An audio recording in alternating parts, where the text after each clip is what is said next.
پر بلندتر صلوات بار دیگر بلندتر صلوات محمد و آل محمد پر بلندتر صلوات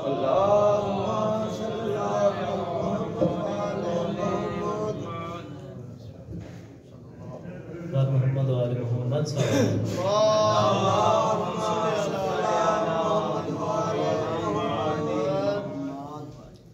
اعوذ باللہ من الشیطان الرجیم. بسم اللہ الرحمن الرحیم. الحمد للہ الذی لا یبلغ مدحته القائلون ولا يحصي نعماءه العادون ولا يعدي حقه المجتهدون الذي لا يدركه بعد الهمم ولا يناله غوص الفتن الذي ليس لصفته حد محدود ولا نعت موجود ولا وقت معدود ولا وجل ممدود فطر الخلائق بقدرته ونشر الرياح برحمته ووتد بالسحور ميدان أرضه والصلاة والسلام والتحية والإكرام حبيب إله العالمين أبي القاسم محمد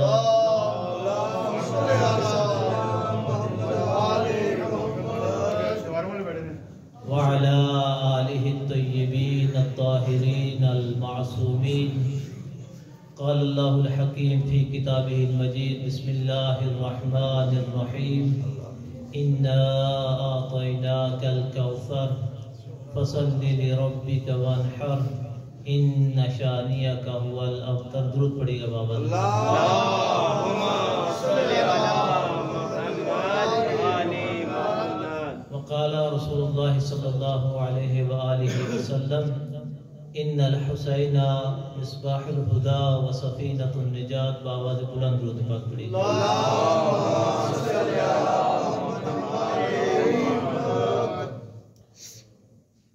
سب سے پہلے آپ تمام مومنین کی بارگاہوں میں اور بارگاہ ملکوتی حضرت صاحب العصر والزمان کی پاک و مقدس بارگاہ میں پیش کرتا ہوں. قبل اس کے گفتگو شروع کی جائے، صاحبان جشن کے مرحومین کے لیے، آپ تمام صاحبان کے مرحومین کے لیے اور ہمارے استاد قبلہ تنویر شرائی صاحب کی روح الفتوح کے لیے ایک دفعہ سورہ فاتحہ، 3 دفعہ سورہ اخلاص کی تلاوت سنائیں.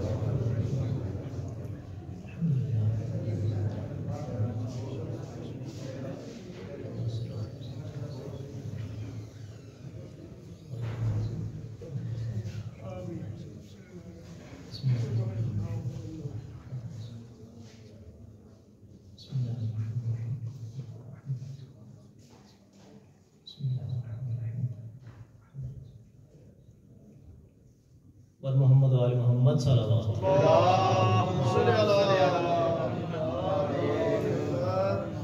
صاحبان جشن کی اس جشن کی قبولیت کے لیے، بیماروں کی شفا یابی کے لیے، حاجت مندوں کی حاجات کی برابری کے لیے، بے اولادوں کو اولاد صالح کے لیے اور حجت دورہ امام عصر الزمان کے ظہور میں تاجیل کے لیے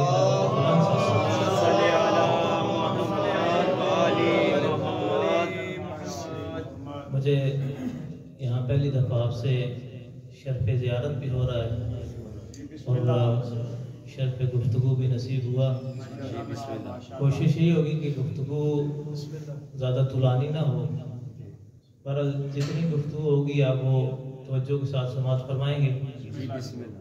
بہت ساری دعائیں میرے ذمہ ہیں، آپ تمام افراد ان دعاؤں پہ آمین کہیں گے. کہ سب سے پہلے تو جن دکھوں اور تکلیفوں سے پوری امت مسلمہ گزر رہی ہے، اللہ تعالیٰ سب کو سرخرو فرمائے.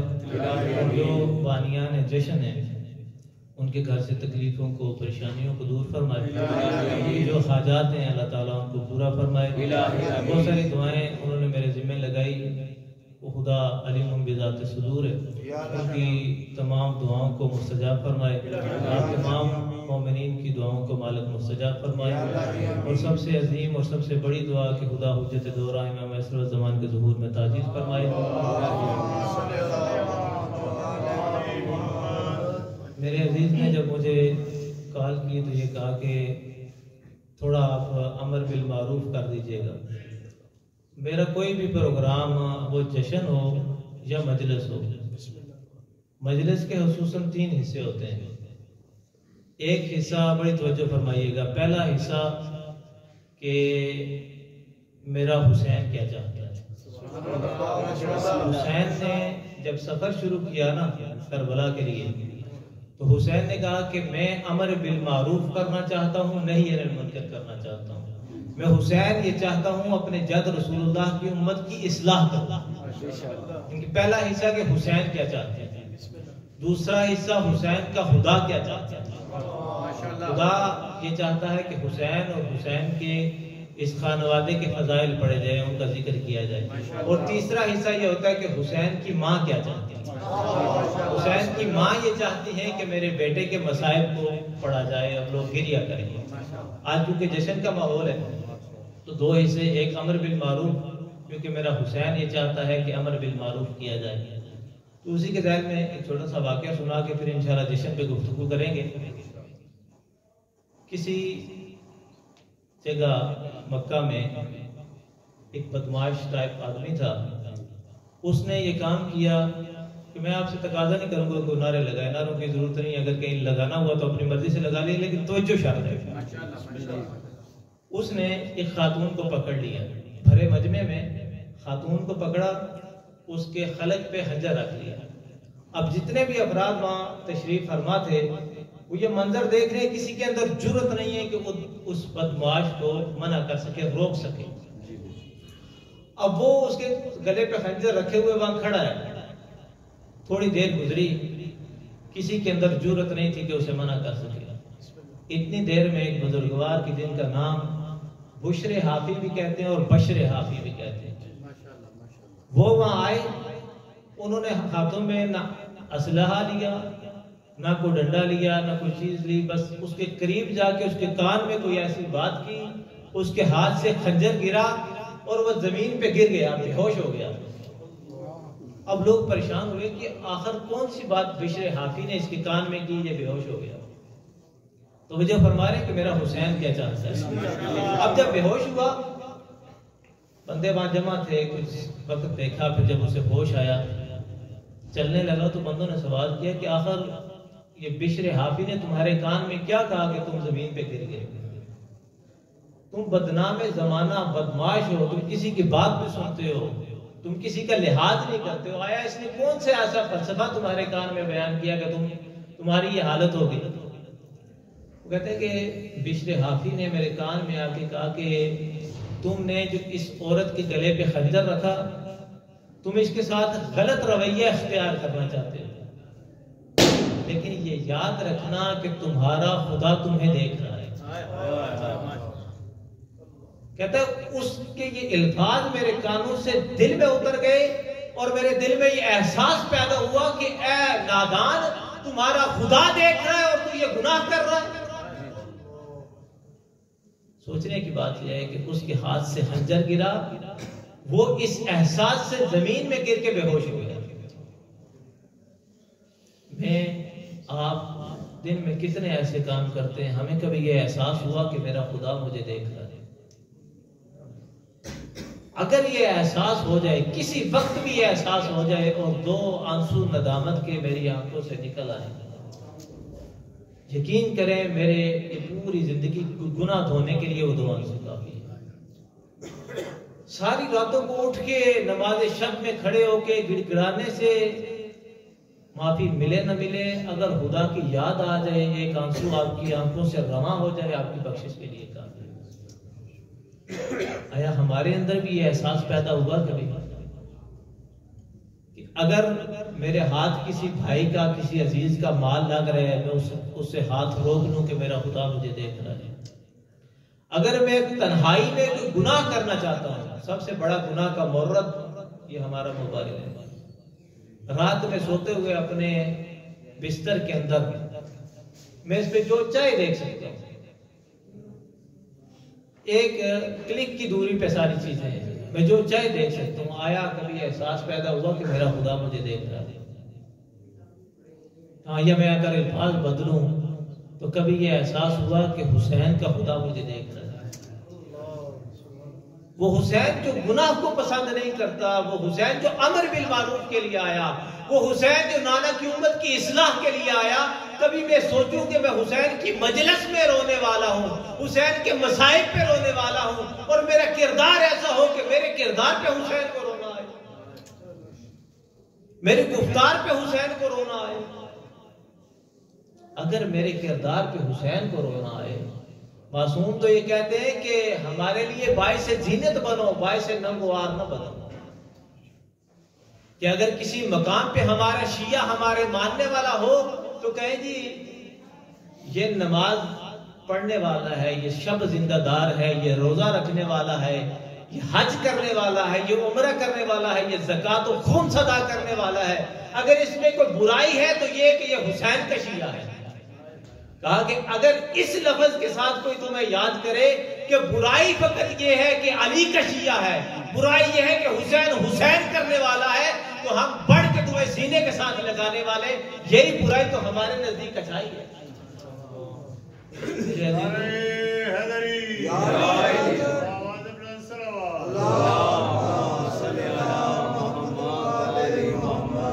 اگر آج کے اس جشن کا ہم تبرک سمجھیں، ٹھیک ہے نا، بندہ جب کسی کے پاس جاتا ہے تبرک لیتا ہے کہ میں آپ کے پاس آیا ہوں، مجھے کچھ تبرک دے دیں. اور یہ بارگاہ جسے ہم امام بارگاہ کہتے ہیں، یہ منسوب امام کے ساتھ ہے، یعنی کہ جہاں امام موجود ہوتے ہیں، ہمارے آنے کی دیر ہے. ہم یہ عقیدہ، یہ نظریہ رکھ کے آئے کہ ہم امام سے تبرک لینے جا رہے ہیں. تو امام سے آج تبرک کیا لینے آئے ہیں کہ جب کوئی معاملہ ہو، جب ہماری آنکھ، ہمارا ہاتھ، ہمارا پیر بڑھ رہا ہو گناہ کی طرف، تو یہ احساس امام کی طرف سے ہمارے قلب میں، ہمارے ذہن میں گونج جائے کہ میرا خدا مجھے دیکھ رہا ہے. یا یہ احساس میرے سامنے آ جائے کہ میرے اعمال ایک دن میرے امام کے سامنے پیش ہوں. میرا امام جو پردہ غیبت میں موجود ہے، اس کے سامنے میرے اعمال پیش ہوں. میرا امام میرے اعمال کی کتاب دیکھے اور کہے یہ میرا شیعہ ہے، یہ میرے شیعہ کے اعمال ہیں، یہ میرے ماننے والے کے اعمال ہیں. نہ میرے عزیز، اس کو تبرک سمجھیں آج کی اس جشن کا، اور شاید یہی تبرک میرے اور آپ کے لیے تو شاید آخرت بن جائے، ہماری آخرت کی نجات بن جائے. اور دیکھیں، اگر کسی بندے کو یہ احساس ہو جائے گناہ کرتے ہوئے کہ میرا خدا مجھے دیکھ رہا ہے، تو جب یہ احساس پیدا ہوگا، انسان گناہوں سے دوری اختیار کرنا شروع کر دے گا. اب جتنا انسان گناہوں سے دور ہوتا جائے گا، گناہ نجاست ہے، جتنا انسان گناہوں سے قریب ہوتا جائے گا نجس ہوتا جائے گا، نجس ہوتا جائے گا، اہل بیت سے دور ہوتا جائے گا. وجہ یہ ہے کہ اہل بیت ہر رجس سے دور ہے. اگر ہم نجس ہوں گے تو اہل بیت سے دور ہوں گے. جتنا گناہوں کو چھوڑتے جائیں گے، پاک ہوتے جائیں گے، اہل بیت کے قریب ہوتے جائیں گے. جتنے پاک ہوتے جائیں گے اتنا اہل بیت کے قریب ہوں گے. جتنا احساس پیدا ہوگا اتنا اہل بیت کے قریب ہوں گے. خدا کی بارگاہ میں یہی دعا یہ ہے کہ خدا ہمیں اہل بیت کے قریب کر دے، خدا ہمیں گناہوں سے جدا کر دے. اپنی اور میری اصلاح کے لیے اور صاحبان جشن کے تمام پریشانیوں سے نجات کے لیے، ان کی حاجات کی برابری کے لیے بآواز بلند صلوات.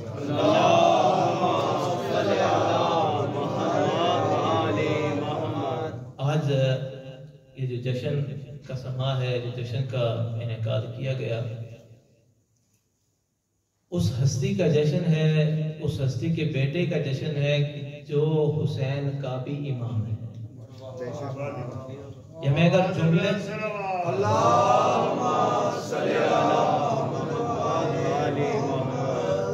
یا اگر میں جملے کو تبدیل کروں تو آج اس ہستی کے بیٹے کا جشن ہے کہ جو ہستی جناب امام حسن کے سامنے ایسے کھڑی ہوتی ہے جیسے عباس حسین کے سامنے کھڑی.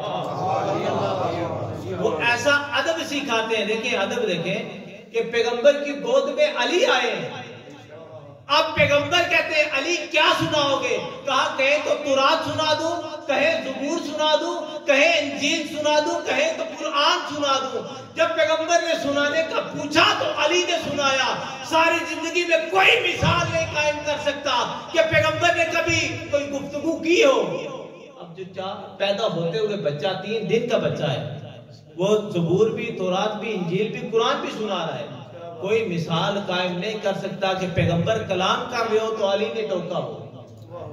یہ ادب پیغمبر ہے، اور یہی ادب حسین نے سکھایا کہ جب حسن سلو کرتے ہیں تو حسین حسن کے سامنے ادب سے کھڑے ہیں، اور جب حسین کربلا میں کھڑے ہیں جو حکم حسین دیتے ہیں عباس آنکھیں بند کر کے وہ حکم پورا کرتے ہیں۔ یہ قاسم اس حسن کا بیٹا ہے۔ اور میرے عزیزو، جناب قاسم کوئی معمولی ہستی نہیں ہے۔ وہ علیحدہ بات ہے کہ ان کے فضائل، ان کے مناقب نہیں ملتے کتابوں میں، افراد نہیں پڑھتے، کم ملتے ہیں، پر معمولی ہستی نہیں ہے۔ عرب میں اپنا تعارف کروانے کا رواج تھا۔ عرب میں افراد جو تھے وہ تعارف کرواتے تھے، بعض شعر کے ذریعے سے تعارف کرواتے تھے، بعض نثر کے ذریعے سے، لیکن زیادہ رواج جو تھا وہ شعر کا تھا کہ شعر کے ذریعے سے اپنا تعارف کروایا جاتا ہے۔ اب یہ رواج کافی پہلے سے تھا عربوں کے اندر۔ آپ نے سنا ہوگا علماء سے کہ جب قرآن نازل ہوا، جو قرآن کے منکر تھے، جو پیغمبر کے منکر تھے، وہ کہتے تھے کہ یہ پیغمبر رات میں خود گھڑ لیتے ہیں یا کسی سے سن کے لکھ لیتے ہیں، خود وہ خدا کی طرف سے کلام نہیں آیا۔ اب ان کا نظریہ یہ تھا، انہوں نے کہا کہ پیغمبر کے ہاں 2 طرح کے نقص پائے جاتے ہیں معاذ اللہ۔ ایک یہ کہ یہ جو کلام کہتے ہیں کلام الہی ہے، یہ کلام الہی نہیں ہے۔ دوسرا وہ یہ کہتے تھے کہ یہ ابتر ہے، ایک ابتر ہے، اور دوسرا یہ کہتے تھے کہ یہ کلام ان کا اپنا ہے، یہ خدا کی طرف سے کلام نہیں آیا۔ تو خدا نے اسی شاعری کے انداز میں وہ 3 آیتیں جو میں نے آپ کے سامنے تلاوت کی کہ اِنَّا أَعْطَيْنَاكَ الْكَوْثَرَ فَصَلِّ لِرَبِّكَ وَانْحَرْ إِنَّ شَانِئَكَ هُوَ الْأَبْتَرُ۔ اور پھر جو اعتراض کرنے والے تھے جب ان 3 آیتوں کا وزن دیکھا تو وہ مان گئے کہ یہ کلام کسی بشر کا کلام نہیں ہے بلکہ یہ خالق کا کلام ہے۔ تو میں نے آج کے اس موضوع کے لیے ان آیات کا انتخاب اسی لیے کیا۔ اگر جناب قاسم کا تذکرہ سننا چاہیں تو آپ اگر آئے مودت کو دیکھیں تو اس میں بھی قاسم کا تذکرہ، قاسم کی محبت موجود ہے۔ آپ اگر آیہ تطہیر کو دیکھیں تو قاسم کا تذکرہ موجود ہے، توجہ فرمائیے گا، قاسم کا تذکرہ موجود ہے۔ وہ علیحدہ بات ہے کہ عصمت 2 طرح کی ہے۔ جو 4 معصومین ہیں وہ عصمت کبریٰ کے مرتبے پہ فائز ہیں، ان کے علاوہ جتنی اہل بیت کی ہستیاں ہیں وہ عصمت صغریٰ کے درجے پہ فائز ہیں، اس میں بھی قاسم کا ذکر موجود ہے۔ بلکہ میں یہ عرض کروں باقی قرآن کی آیتیں دیکھتے جائے جس میں اہل بیت کا تذکرہ ہے، اس میں قاسم کا تذکرہ موجود ہے، قاسم کا ذکر موجود ہے، لیکن یہ آیتیں اس لیے تلاوت کی گئی کہ اس کی وجہ ہے۔ یہ جو اِنَّا أَعْطَيْنَاكَ کی آیات تلاوت کی گئی اس کی خاص وجہ ہے۔ جو موضوع کے لیے کوئی آیت تلاوت کی جاتی ہے نا، جب کسی موضوع پہ گفتگو کرنا چاہیں تو یا آیہ قرآنی سے یا احادیث پیغمبر سے استدلال کیا جاتا ہے۔ اب جو ان آیات کا انتخاب کیا گیا تو اس کی وجہ کیا ہے؟ اس کی وجہ یہی ہے کہ جب آپ پڑھیں گے اِنَّا أَعْطَيْنَاكَ الْكَوْثَرَ کہ اے پیغمبر ہم نے آپ کو خیر کثیر دی، ہم نے آپ کو حضرت زہرا سلام اللہ علیہا عطا کی۔ اب جب زہرا اور آل زہرا کا تذکرہ آ گیا تو میرے عزیزو علی اکبر کا تذکرہ بھی اس میں موجود ہے، علی اصغر کا تذکرہ بھی موجود ہے۔ اولاد زہرا میں جہاں علی اکبر اور علی اصغر کا تذکرہ موجود، وہاں فاطمہ کبریٰ سے لے کے فاطمہ صغریٰ کا تذکرہ بھی موجود ہے۔ اور اگر آپ غور فرمائیں تو اِنَّا أَعْطَيْنَا کی صورت میں جہاں ابو القاسم کا تذکرہ موجود ہے وہاں قاسم ابن حضر کا تذکرہ بھی موجود ہے۔ اہل بیت کی کوئی ہستی بھی اس صورت سے باہر نہیں ہے، تمام اہل بیت کا تذکرہ اس صورت میں موجود ہے۔ آپ پڑھیں اِنَّا أَعْطَيْنَاكَ الْكَوْثَرَ، ہم نے آپ کو خیر کثیر، اولاد کثیر عطا فرمائی ہے، اور وہ اولاد کثیر حضرت زہرا سے چلی ہے۔ پوری دنیا میں حضرت زہرا کی اولاد موجود ہے۔ اور آج یہ جو جشن سجایا گیا، جنہوں نے اس امام بارگاہ کو بنایا وہ بھی اولاد زہرا میں سے ہیں، جنہوں نے جشن کا اہتمام کیا وہ بھی اولاد زہرا میں سے ہیں، اور آپ سارے بھی اکثر اولاد زہرا میں سے ہیں، اور اگر کوئی اولاد زہرا میں سے نہ بھی ہوگا تو در زہرا کے غلام سارے یہاں ہیں۔ خاندان زہرا پر بلند تر صلوات۔ اللہم صلی علی محمد وآل محمد۔ اب میں عرض کر رہا تھا کہ عرب میں یہ رواج تھا، اپنا تعارف کرواتے تھے، اور کوئی بھی عرب میں فصیح و بلیغ ایسا نہیں ہے کہ جس کا شاعری کا کلام موجود رہا۔ آپ دیکھیں گے آپ کو جناب حضرت ابو طالب کا دیوان ملے گا، وہ دیوان میں نے پڑھا ہے، کسی کو تحفہ کیا تھا، تو دیوان حضرت ابو طالب علیہ السلام میں حضرت امیر کائنات شاعری فرماتے ہیں۔ اللہم صلی علی محمد وآل محمد۔ حضرت سیدہ کا کلام موجود ہے، اور مثال کے طور پہ عرض کروں، کیونکہ میں آپ کو کسی مقام پہ لے کے جانا چاہ رہا ہوں تعارف کے عنوان سے۔ اب ایک بندے نے مولا کائنات سے کہا کہ میں آپ سے جنگ کرنا چاہتا ہوں، توجہ فرمائیے گا۔ مولا کائنات کو اس نے کہا کہ میں آپ سے جنگ کرنا چاہتا ہوں۔ اب مولا کے جملے سنیے گا، یہ نہج البلاغہ میں ہے۔ مولا کائنات فرماتے ہیں قد دعوت علی الحرب، تو مجھے جنگ کے لیے پکارتا ہے، تو تیری حیثیت کیا ہے، تو مجھے جنگ کے لیے پکارتا ہے؟ داعی الناس جانباً، لوگوں کو ایک طرف رہنے دے، اخرج علیہ، خود میرے مقابلے میں آ، وافی الفریقین من القتال، لوگوں کو کیوں جنگ کی طرف دھکیلتا ہے؟ انا ابو الحسن، میں حسن کا بابا ہوں۔ اور پھر مولا فرماتے ہیں، کہتے ہیں ذالک السیف معیہ، اور تجھے کیا ہو گیا عقل کے اندھے، تو یہ سمجھتا ہے کہ علی پہ رانا سالی میں چلے گئے، وہ ذوالفقار اب بھی علی کے پاس ہے، اور علی حیدری کل مانا رہے حیدری، اور تو شاید کسی وہم و گمان میں ہوگا، علی اب بھی اسی قوت و طاقت کے ساتھ لڑتا ہے کہ جس قوت و طاقت کے ساتھ تیرے باپ دادا کو علی نے قتل کیا۔ زیادہ لمبا نہ کروں، اور یہی اسی طرح کا تعارف دربار جدید میں سید الساجدین نے کروایا۔ وہ کسی نے آ کے کہا بزرگ نے کہ آپ لوگوں کے ساتھ اچھا ہوا جو آپ خروج کیا تھا آپ نے بادشاہ کے خلاف، آپ لوگ ہیں کون کہ آپ کے ساتھ یہ رویہ کیا گیا؟ تو امام نے کہا کہ یہ بتا تو نے قرآن پڑھا ہے؟ کہتا ہے جی میں نے پڑھا ہے۔ کہتا ہے یہ بتا کہ قرآن میں یہ جو آیت ہے، یہ آئے مودت کہ قل لا اسألکم علیہ اجرا الا المودۃ فی القربى، یہ تو نے پڑھی ہے؟ کہتا ہے جی پڑھی ہے۔ مولا کہتے ہیں ہمارے گھر کے بارے میں نازل ہوئی ہے۔ مولا کہتے ہیں یہ بتا کہ یہ جو آیت ہے انما یرید اللہ لیذھب عنکم الرجس اہل البیت ویطہرکم تطہیرا، یہ تو نے پڑھی ہے؟ کہتے ہیں جی مولا میں نے پڑھی ہے۔ مولا کہتے ہیں کہ یہ ہمارے گھر کے بارے میں نازل ہوئی ہے۔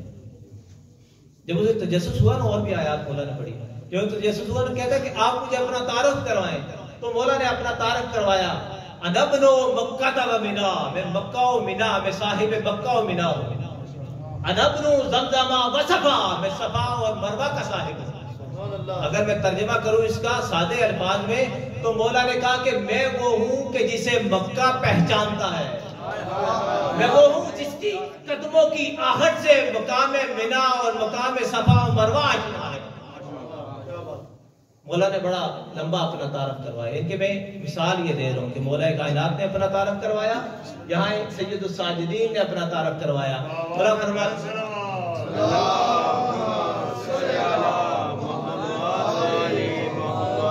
فرماتے ہیں انا ابن محمد المصطفیٰ، میں محمد مصطفیٰ کا بیٹا ہوں، انا ابن علی المرتضیٰ، میں علی مرتضیٰ کا بیٹا ہوں۔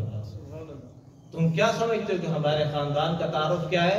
ہمیں خدا نے 6 فضیلتیں دی ہیں اور 7 عظمتیں عطا کی ہیں۔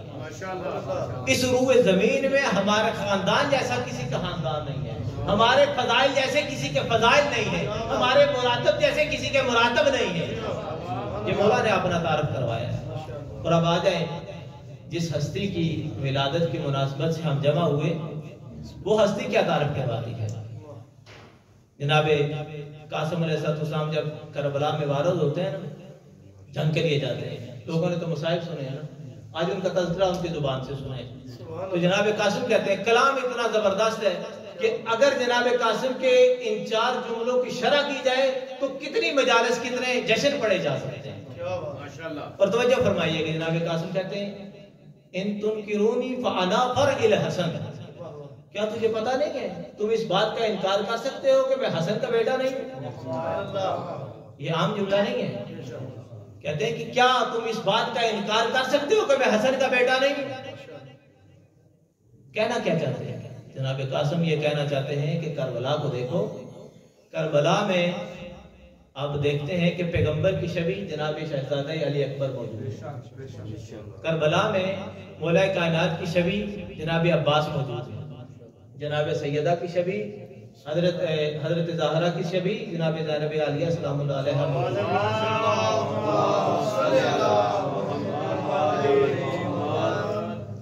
امام حسین خود موجود ہے. 55 میں سے حسین خود موجود ہے.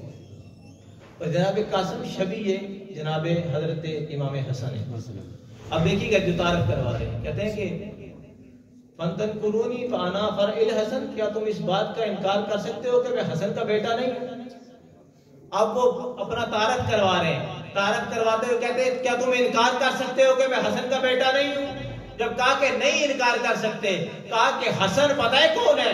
حسن وہ ہے, جامعہ ترمذی کی روایت سنا رہا ہوں, حسن وہ ہے کہ جس کے متعلق امیر کائنات ترمذی کی روایت ارشاد فرماتے ہیں کہ عن علی بن ابی طالب قال الحسن اشبہ برسول اللہ ما بین الی صدری الی راسی, کہ پیغمبر کے حسن جو مشابہ ہے وہ سینے سے لے کے سر تک حسن پیغمبر کے مشابہ ہے. حسن کا شہزادہ تعارف یہ کروانا چاہتا ہے کہ جو حسن سینے سے لے کے سر تک اپنے نانا کے مشابہ ہے. اب جب حسن کا بیٹا حسن کا مشابہ ہے تو حسن کا فقط مشابہ نہیں ہے بلکہ یہ قاسم اپنے بابا کے مشابہ ہوتے ہوئے پیغمبر کے مشابہ ہے. تکبیر, اللہ اکبر, رسالت, یا رسول اللہ, زندہ باد, یزیدیت, مردہ باد. محمد و آل محمد پر بلندتر صلوات. یہ جو تم چہرہ دیکھ رہے ہو نا, یہ حقیقت میں شبیہ پیغمبر کا چہرہ ہے. یہ حسن مجتبی کی شبیہ بھی ہے اور حسن کی شبیہ ہوتے ہوئے پیغمبر کی شبیہ ہے, کیونکہ حسن جو تھے وہ سینے سے لے کے سر تک پیغمبر کے مشابہ تھے. اب پھر اگلے جملے میں کیا کہتے ہیں شہزادہ قاسم کہتے ہیں کہ تمہیں پتہ ہے حسن کون ہے؟ سبط النبی المصطفیٰ والمؤتمن. اور وہ پتہ ہے حسن کون ہے؟ حسن جو ہے وہ سبط نبی مصطفیٰ ہے, نبی کے سبط ہیں, نبی کے نواسے ہیں. اچھا میں نے سوچا کہ شہزادے یہ بھی کہہ سکتے تھے کہ میں اس حسن کا بیٹا ہوں کہ جو محمد عربی صلی اللہ علیہ وآلہ وسلم کا نواسا ہے, لیکن یہ نہیں کہا صلی اللہ علیہ وسلم. یہ نہیں کہا, یہ الفاظ نہیں ہے کہ سبط المصطفیٰ, سبط محمد مصطفیٰ والمؤتمن, نہ, یہ کہا کہ وہ حسن پتہ ہے کون ہے کہ جو سبط نبی مصطفیٰ کے ان کے نواسے ہیں. تو یہ سبط نبی مصطفیٰ کیوں کہا؟ توجہ فرمائیے گا, اتنی گہری بات ہے. یہ قاسم 13 سال کے نا, 13 سال کے ہیں, لیکن خاندان پیغمبر سے ہیں. خاندان پیغمبر کے تو پیدا ہوتے ہی کلام کرتے ہیں. یہ ایسا شہزادہ 13 سال کی عمر میں بلاغت دیکھیے گا حسن مجتبی کے شہزادے کی. کہتے ہیں کہ سبط النبی المصطفیٰ والمؤتمن, یہ عام حسن نہیں ہے, یہ نبی کے جانشین ہیں, یہ نبی کے نواسے ہیں. نبی کا لفظ کیوں استعمال کیا؟ کہا بلاغت اس میں اتنی زبردست ہے. حسن مجتبی کا لال کہتا ہے کہ تمہارا یزید جو کہتا ہے کوئی وحی نہیں آئی, کوئی نبوت نہیں آئی, یہ بنو ہاشم کا ڈھونگ ہے. یہ بنو ہاشم کا ڈھونگ نہیں ہے, یہ حسن مجتبی وہ ہے جو نبی مصطفیٰ کا سبط ہے, جو نبی کا نواسا ہے. یہ فقط محمد عربی کا نواسا نہیں ہے. الفاظ دیکھیں نا آپ, جب حدیث قصہ پڑھتے ہیں, حدیث قصہ میں الفاظ یہ ہیں کہ یہ نبوت کے گھر والے ہیں, یہ محمد کے گھر والے نہیں ہیں, یہ نبوت کے گھر والے ہیں.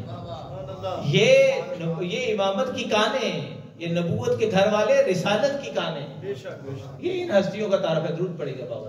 اللہم صلی علی محمد وعلی آل محمد. خاندان زہرا پر بلند تر صلوات. اللہم صلی علی محمد وعلی محمد. اچھا پھر شہزادے اگلا جملہ کہتے ہیں. یہ دو جملے ہو گئے. تیسرے جملے میں شہزادے کہتے ہیں کہ یہ جو حسن کا تعارف تو میں نے کروا لیا نا کہ نبی کے یہ فرزند ہیں، نبی کے نواسے ہیں، محمد کے نواسے نہیں ہیں، نبی کے نواسے ہیں. تو کہتے ہیں کہ ہادہ امام حسین کی طرف اشارہ کرتے ہیں. ہادہ حسین، یہ حسین، یہ میرے چچا، یہ میرے بزرگوار، یہ میرے امام. ہادہ حسین، کسی اور حسین کی بات نہیں ہو رہی بلکہ اس حسین کی جو میرا آقا، جو میرا سردار میرے سامنے موجود ہے. سبحان اللہ ماشاءاللہ. ہادہ حسین قل اسیر المرتمن، کہ یہ حسین پتہ ہے کون ہے؟ یہ حسین پیغمبر کے سبط اصغر ہے. حسن سبط اکبر ہے، یہ سبط اصغر ہے. ہادہ حسین قل اسیر المرتمن، کہ یہ وہ حسین ہے کہ جنہیں تم نے اس طریقے سے گھیر لیا ہے جیسے کسی چیز کو رہن رکھ دیا جاتا ہے. بندے کہتے ہیں نا کہ یہ میرا موبائل آپ رکھ لیں، مجھے کوئی چیز دے دیں، میں وہ آپ کو پیسے دوں گا تو لے جاؤں گا. کہا یہ حسین پیغمبر کا بیٹا ہے اور تم نے انہیں اس طریقے سے گھیرا ہوا ہے جیسے کسی چیز کو رہن رکھا جاتا ہے. تمہارے اندر اتنا بھی احساس نہیں ہے کہ نبی کے نواسے کو تم رہن رکھ رہے ہو. جملے چار ہیں، کمال دیکھیے گا حسن مجتبیٰ کے بیٹے کا. کہا کہ یہ حسین ہے، یہ میرا آقا، یہ میرا سردار حسین ہے. انہیں تم نے ایسے رکھا جیسے کسی کو اسیر کر کے رہن کے طور پہ رکھا جاتا ہے. پھر فرماتے ہیں کہ یہ جو حسین ہے نا، بینا اناسن لا سکو صوب المزن، کہ یہ جو میرے چچا حسین ہے نا، یہ عام ہستی نہیں ہے. یہ میں آرام سے پڑھ جاؤں گا تاکہ ہر بندہ توجہ کرے. یہ میرے چچا حسین عام آدمی نہیں ہے، عام شخص نہیں ہے، عام لوگوں کی طرح انہیں قیاس نہ کرو. میرے چچا حسین جو ان بادلوں کی طرح ہیں کہ جو لوگوں کو سیراب کرنے کے لیے آئے. لیکن حالت تم لوگوں نے یہ بنا دی کہ ایک حصار قائم کر دیا گیا. اس حصار کے اندر تم لوگ موجود ہو. تم ان بادلوں سے استفادہ حاصل نہیں کرنا چاہتے، تم ان سے فائدہ حاصل نہیں کرنا چاہتے، تم ان سے اجر لینا نہیں چاہتے، تم ان سے برکت لینا نہیں چاہتے. ارے میں اگر جملہ تبدیل کروں آپ کو سمجھانے کے لیے، او حسین کے ماننے والوں، او حسین کے دشمنوں، دونوں سے قاسم خطاب کرتے ہیں. اے حسین کے ماننے والوں، اے حسین کے دشمنوں، یہ حسین ہے، یہ حسین ہے. تم ان سے استفادہ نہیں کرتے. ارے حسین سے استفادہ کرو اور حر بن جاؤ. حسین جو بادلوں کی طرح رحمت برسانا چاہتے ہیں، جو تمہاری آخرت کو سنوارنا چاہتے ہیں، جو تمہاری نجات چاہتے ہیں، جو تمہیں جنت لے کے جانا چاہتے ہیں. لیکن تم حسین سے نجات چاہتے ہو، نہ فلاح چاہتے ہو، نہ حسین کی مہربانی حاصل کرنا چاہتے ہو. تم لوگوں کو کیا ہو گیا؟ یہ حسین وہ ہے جو تمہارے نبی کا نواسا ہے. یہ حسین وہ ہے جو ایک لمحے میں آ جانے والے کو حر بنا دیتا ہے. اس کی قسمت حسین اتنی بلند کر دیتا ہے کہ حر کو لعنت اللہ سے علیہ السلام تک کا مرتبہ دیتا ہے.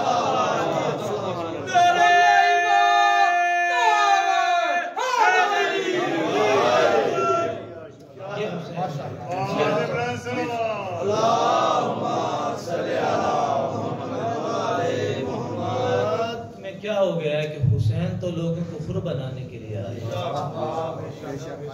تم اپنے اوپر ظلم کر کے، اپنے گرد حصار قائم کر کے حسین کی محبتوں کو سمیٹنا نہیں چاہتے، حسین کی رحمتوں کو حاصل کرنا نہیں چاہتے، حسین کی عزتوں اور برکتوں کو نہیں سمیٹنا چاہتے.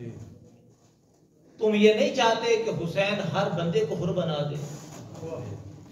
حسین کا ذکر کرنے والا بہلول لوگوں کو جنتوں کے ٹکٹ بخشے، تو آپ یہ سوچیں کہ حسین کے حر کا مقام کیا ہوگا. حسین تو ہم سب کو حر بنانے کے لیے آئے. حسین یہ چاہتے ہیں کہ میں یہ جنتی نہ بنوں. حسین چاہتے تو جو فرمائیے گا، حسین فقط اس پہ راضی نہیں ہے کہ میں جنتی ہو جاؤں. حسین تو کہتے ہیں کہ ایسے جنتی بنو کہ میرے گھر کے ساتھ تمہارا گھر. کہ تم جب نکلو تو حسین کے گھر کی بھی زیارت کرو، حسین کے چہرے کی بھی زیارت کرو۔ تم جب وارد ہو نا تو تمہارے سامنے ایک سائڈ پہ حسن کا گھر ہو، ایک سائڈ پہ حسین کا گھر ہو، ایک سائڈ پہ زین العابدین کا گھر ہو، تم انہی گھروں کی زیارتیں کرتے رہو، اتنا اپنے معیار کو بلند کر لو کہ ہر بندہ تمہارے عزت پہ، تمہارے مقام پہ رش کرے کہ یہ حسین کا ایسا ہے۔ اب ان 4 جملوں میں وہ کہتے ہیں نا جسے کہ کوزے کو، سمندر کو کوزے میں بند کرنا، حسن کے بیٹے نے اس طریقے سے ان 4 جملوں میں سمندر کو کوزے میں بند کر دیا۔ کہنا یہ چاہتے ہیں کہ میں حسن مجتبیٰ کا بیٹا ہوں، تمہیں انکار نہیں کر سکتے، اس حسن کا بیٹا ہوں کہ جو حسن صفت نبی مصطفیٰ ہے، جو نبی کا شہزادہ ہے، اور نبی اس لیے کہ نبی تمہاری نجات کے لیے آئے ہیں اور تم نبی کی نبوت کا انکار کرتے ہو۔ نبی کی نبوت کا انکار کر کے جو بندہ نبی کی نبوت کو نہ مانے وہ دائرہ اسلام سے خارج ہو جاتا ہے۔ اور عجیب زمانہ یہ آ گیا کہ کربلا میں حسین سے بچ جانے والے یزید کی اولادیں آج اپنے باپ دادا کے نام کے جھنڈے لہرا رہے ہیں، اپنے باپ دادا کے نام کے پروگرام کروا رہے ہیں۔ ضرورت اس امر کی ہے کہ جب یزیدی برسر پیکار ہوں تو حسین ابن علی کے عاشق، حسین ابن علی کے شہزادے بھی میدان کارزار میں موجود ہیں اور کہیں کہ ہم حسین کے ماننے والے ہیں۔ یہ جو ایام گزر رہے ہیں اب حسین کا سفر شروع ہے، 28 رجب سے حسین کا سفر شروع ہے۔ اب یہ جو ایام ہے یہ اپنے آپ کو حسین کے قریب کرنے کے ایام ہے۔ اب حسین چاہتے یہ ہیں کہ میرے مقصد کو سمجھیں۔ یہ قاسم نے جو 4 جملے بیان کیے نا حسین کے مقصد کو سمجھانے کے لیے، یہ میرا جو چچا ہے، یہ میرا امام ہے، یہ میرا آقا ہے، یہ میرا سردار ہے، اس نے جو قربانی پیش کیا نا وہ نانا کے دین کو بچانے کے لیے۔ یزید نے کہا تھا کوئی نماز نہیں ہے، کوئی روزہ نہیں ہے، کوئی یہ محرمہ محرم نہیں ہے، نہ ماں ہے، نہ بیٹی ہے، نہ آپ کی بہن ہے، نہ کوئی رشتہ ہے۔ حسین کے سامنے آج یزید کا نام لینے والے بھی اسی طرح کے نعرے بلند کر رہے ہیں، بے شک وہ زبان سے اقرار نہ کریں، حرکتیں اسی طرح کی۔ اب جب حسین کے ماننے والوں کے سامنے یزیدی برسر پیکار ہوں تو حسین نے یہ سبق دیا، جب چلے نا 28 کو تو یہ سبق دیا کہ تم نے بھی گھروں میں نہیں بیٹھنا، تمہارا کام یہ ہونا چاہیے کہ جس طرح میرا شہزادہ 13 سال کا قاسم گھر میں نہیں نہ بیٹھا، تم بھی حسین کے دشمنوں کے لیے میدان میں مرد میدان بن جاؤ، تم بھی مرد میدان بن جاؤ، تم بھی میدان میں آؤ اور میدان میں آ کے قاسم کی طرح رجز پڑھو، علی کی طرح للکاروں کو قد دعوت الی الحرب، تو مجھے جنگ کے لیے پکارتا ہے تو اپنی عقل کا علاج کروا، تو اس علی کو پکارتا ہے کہ جو علی شیر خدا ہے، جو علی صاحب ذوالفقار ہے، جو علی عمرو ابن عبد ود کو ایک ہی بار میں قتل کرنے والا ہے، جو ہر جنگ کا فاتح ہے۔ اب جب علی کی سیرت کو، علی کے شہزادوں کی سیرت کو کوئی پڑھے گا تو زمانے کا کوئی مرحب، زمانے کا کوئی انتر، زمانے کا کوئی مرحب، زمانے کا کوئی جدید علی اور علی کے بیٹوں کے سامنے نہیں ٹھہر سکتا۔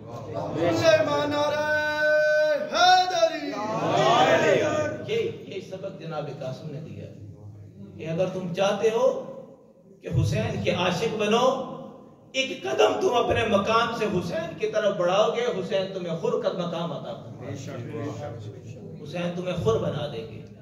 خدا کی بارگاہ میں یہی دعا ہے، کیونکہ پہلے بھی آپ کافی انتظار سے ہیں، خدا کی بارگاہ میں یہی دعا ہے خدا ہمیں حقیقی معنی میں عاشق خور بننے کی توفیق عطا فرمائے، پروردگارا جو بیمار صدقہ بیمار کربلا کا شفاء کاملہ عطا فرما، جو بے اولاد معصوم علی سر صدقہ نیک اور صالح اولاد عطا فرما، جو تنگ دست و مفلس ہیں ان کی تنگ دستی و مفلسی کو دور فرما، پروردگارا جو بے گناہ اسیر ہیں صدقہ امام موسیٰ کاظم علیہ السلام کی قید کا انہیں جلد سے جلد رہائی عطا فرما، صاحبان جشن کی تمام دعاؤں کو مستجاب فرما، جو دعائیں انہوں نے بیان کی جو ان کے سینوں میں ہے، پروردگارہ بحق جناب زہرا صلی اللہ علیہ تمام دعاؤں کو اپنی پاک اور مقدس بارگاہ میں شرف قبول عطا فرما۔ اس مرکز کو چلانے والے، اس کے ساتھ تعاون کرنے والے جتنے بھی افراد ہیں سب کے علم میں، رزق میں وسعت و برکت عطا فرما۔ اس مرکز کو بنانے والے جو افراد اس دنیا کو چھوڑ چکے ہیں انہیں بلندی درجات عطا فرما۔ پروردگارہ ہمارے بڑے مہربان شاہ صاحب ہیں، ان کے رزق میں برکت عطا فرما، ان کے گھر کے اوپر اور صاحبان جشن کے گھر کے اوپر اپنی رحمت و برکت کا نزول فرما، تمام مومنین کے گھروں کے اوپر اپنی رحمت و برکت کا نزول فرما، سب کی حاجات شریعہ کو پورا فرما، پروردگارا محبت محمد و اہل بیت محمد، محبت قرآن عطا فرما، قرآن پاک کو پڑھنے کی، سمجھنے کی، عمل کرنے کی توفیق عطا فرما، عمل صالح کرنے کی توفیق عطا فرما، گناہ کبیرہ و صغیرہ سے بچنے کی توفیق عطا فرما، پروردگارا جو مائیں اپنے بچوں کے بچیوں کے رشتوں کی وجہ سے پریشان ہیں، جلد سے جلد اچھے رشتوں کے اسباب پیدا فرما، پروردگارا یہاں بیٹھے ہوئے افراد جو حاجات جو تمنا رکھتے ہیں، ان کی حاجات و تمناؤں کو پورا فرما، پروردگارا سب سے بڑی دعا کو مولا امام زمان حجت دورہ امام عصر الزمان کے ظہور میں تعجیل فرما، تو ہمیں ان کے آواز انصار معشور فرما، پروردگارا یوسف زہرا کے صدقے ہمارے تمام شرعی حاجات اپنے بارگاہ میں مستجاب فرما، اللہم عجل ولیک الفرج، اللہم صلی علی محمد و آل محمد وعجل فرجہم، انشاءاللہ زندگی نے وفاق دی تو پھر آپ کی زیارت کو